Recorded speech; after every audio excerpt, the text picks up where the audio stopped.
I proposed to the girl of my dreams in October last year after 4 years of dating. We're a normal couple, quirky and unique.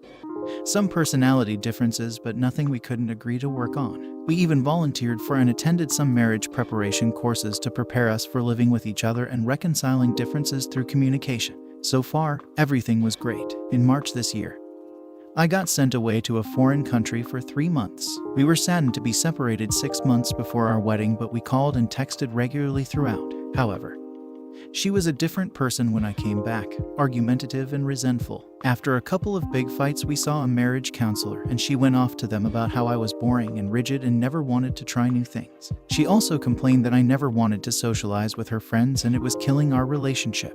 I took the pointers and started working on them to better myself and our relationship, and we agreed to continue with our wedding. A couple of red flags appeared before the wedding. She used to allow me to use her phone without hesitation, and she was now defensive about it. I also found out she started smoking, which led to a huge argument.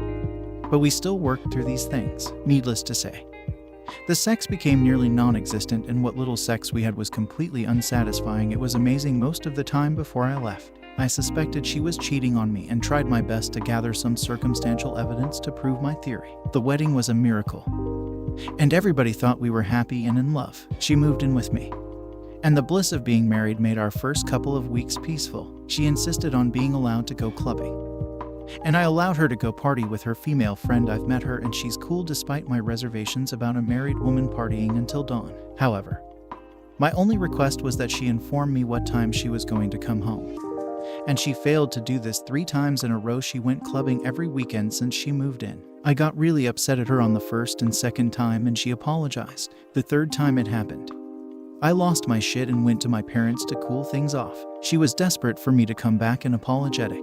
I came back and began a tirade about how irresponsible she was. In the middle of my tirade, I let loose the evidence I had of her cheating, and she did admit she had been sleeping with a guy while I was overseas. A guy hit on her at the train station, and she ended up fucking him at his place 6 times and going for a holiday with him where they fucked 8-10 times according to her. She claimed to feel guilt. Her excuse: I felt lonely, plus I wanted a different sexual experience. She also claimed that she cut things off with him after I came back. She also confessed to using Tinder, but claims that she never slept with anyone else but him. I spent some time thinking things over and sat her down to make an ultimatum: to not go clubbing more than twice a month, and to inform me of the time she's going to come back, to attend couples marriage therapy to improve our marriage and address her desire to want to try multiple sexual partners, to have sex with me more often since we're married, to allow me unrestricted access to her phone, to give me reassurance that she's not cheating. I positioned these pointers as a means to win back my trust in this relationship, or we would have to end it. After 2 hours of deliberation on her part, she agreed to my pointers to stay in the relationship, but now has become angry and resentful at me because I am lousy at this relationship. I really don't know what to do with this woman. I love her a lot, and I've spent so much time caring for her emotional issues and helping her through her eating disorder. Visited her every day when she was warded at the start of our relationship, but now it feels like she's just keeping me around because I'm useful. Edit. Alright, I've laid down my request for openness and honesty from her, and she has come clean. She had sex with 16 guys while I was away, and even after I came back, all off Tinder. She admits there's something seriously wrong with her, and we are going to see a counselor. Doubt this is gonna work. Comments. 1. Annulment may be your best choice right now. At the very least, a full STD screening for both of you. Her unwillingness to do the work for her months-long affair suggests she's not capable of maintaining trust in a stable marriage. You need to take steps to improve your self-worth. 2. She's 28. There are teens more mature and responsible than your wife. Do you think it's going to get better? According to the information you provide, the answer is no. Cheats, treats you like shit, goes clubbing, and that's assuming that all she's doing is hanging out with friends and not trying to meet new people to hook up with, or grinding on random guys. Then on top of everything, she's upset that she can't continue her shitty behavior. Here's what you do: divorce. Don't tell her anything. Just gather all the evidence, see a lawyer, and separate finances. Keep everything to yourself until you have the papers to give her. She's 28. At this point, you divorcing her would be the event in her life that would get her to change her ways. And that's a maybe. You may be afraid of being alone at 30, but another way to look at it is that you can be in your late 30s with kids and still needing to divorce her. 3. Alright, I've laid down my request for openness and honesty from her, and she has come clean. She had sex with 16 guys while I was away, and even after I came back, All off Tinder. She admits there's something seriously wrong with her and we are going to see a counselor. Doubt this is gonna work. 4. Your wife needs to grow up before she can be any kind of relationship. I would not spend one more moment of my time on her, except to tell her to get therapy to work on herself. Who knows what kind of crap she'll pull next, based on her next whim. Based on the length of her marriage, you might be able to get an annulment, which should be easier than a divorce. Get away from her and never look back. 5. It's bad enough she cheated, but with 16 men that you know of, she's a liar and cheater. This is not love. This is a torture chamber and she's in control, not you. She's making you look like a major ding-dong and you are a nice guy. She deserves a swift and clean ghosting or a swift and clean divorce, or a swift and sweet revenge. A letter I wrote to my wife who cheated on me with my best friend.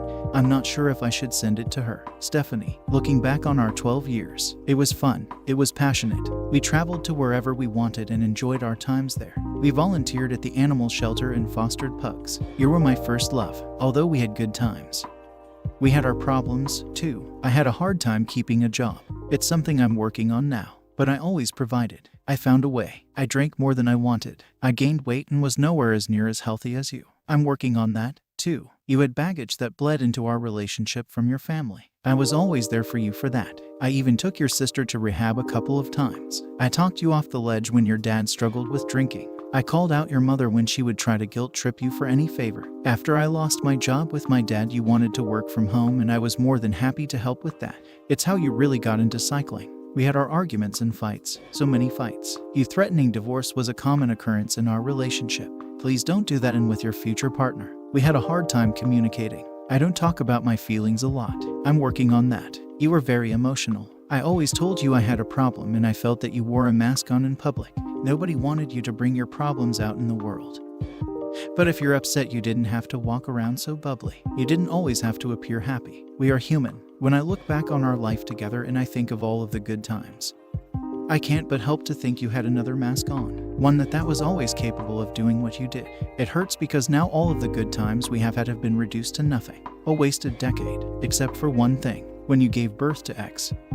It was the happiest day of my life. You were so strong when you gave birth. I'm so thankful you were, or things may have turned out differently. You helped give me a gorgeous son. The happiest baby I have ever seen and the cutest. He's smart and curious and carefree. I hope he stays that way. You said it yourself. This won't define you forever, but it will always be a part of you. It'll always be a part of me. Deep down you know that if you can do what you did to me, you will know that someone else can, too. I hope it doesn't haunt you. I hope you don't worry about who he's texting, why he's late, who he's talking to, why he's in a better mood than normal, why he likes a song so much, why he's angry with you more frequently. I hope you never have to experience what I did. It really is the worst thing I've ever experienced. I was always the most trusting of you that I could ever be. Him, too. I never applied boundaries to who you could see or talk to. I always thought that was the foundation of a healthy relationship. I would like to say that I wish this never happened, but I'm glad to see what's behind the mask, who you are and what you are truly capable of.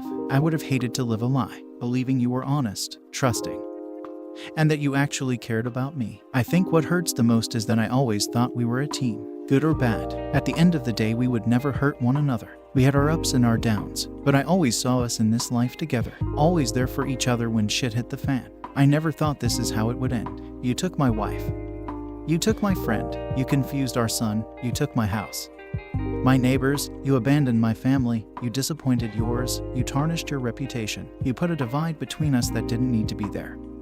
You took my ability to trust, my ability to see the good in people. You took my life, and for that, I will never forgive you, but I'll build a new life. I'm working on that. Someday X will figure all of this out on his own. What you did to his father, the man he loves most in this world, you'll still be his mother, but he will know what you're capable of. It won't define you, but it'll be a badge that you'll have to wear forever. Things could have been different. We could have separated like many adults do. X could see his mother and father in an amicable relationship. They could still enjoy each other's company around one another. They could still do things as a family. But you chose the alternative. You took that from him and me. I wanted to write this because I needed to put it down on paper for myself. It is a clear reflection of what I think of all of this. I will always love you because X does. But what you did disappointed so many people, including myself. For somebody that always had a good head on her shoulders, you really surprised everyone. I hope I'm the future you consider others before you do what you want for yourself. You didn't just hurt me. You hurt yourself, your dad, mother, My family, your friends. I hope you can get back to the happy and caring person you were when we first met. The one who had to cover her eyes when we passed a dog that had been hit by a car on the road. Leave out all the rest. Top 5 comments. 1. No, do not send. My thought is any women tacky enough to sleep with your best friend and leave you for him doesn't value your feelings on anything. It will give her shivers of delight to be so central to you. Anything you say to her will not change anything.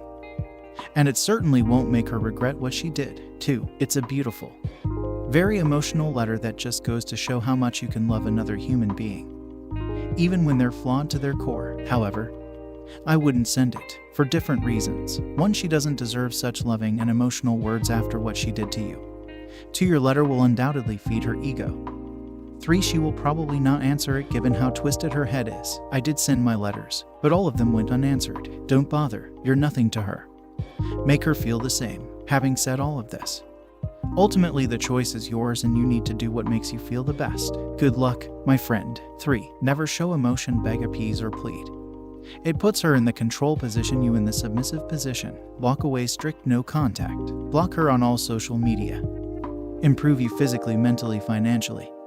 Show off a little spending power, new car, jewelry, trips, etc. Post it on social media. Trust me, she will look. If you see her, support her choice, and if you two need to make contact, there's an email she probably has of yours. Never contact her. This will give the appearances of you moving on, that you have choices, and that you are simply improving your life. It is also a great way to get some form of harmless revenge. Prove to her she made a bad choice by making your life as awesome as possible. 4. I love this. It's well written and it's raw, but I agree with the people who are saying do not send this. Keep it for yourself. If it helps, since you said you needed it on paper, and if not, let the word, but just that, words on paper, and get rid of it. Get rid of the toxicity. You'll get through it. Keep your head up and keep being the father your son adores. 5. At first I would have sent it just to get weight of your shoulders and wipe your hands clean. But like how she react, if she react at all. Who knows, she might try to come crawling back, but don't let her. It up to you whether you send it or not. At your decision.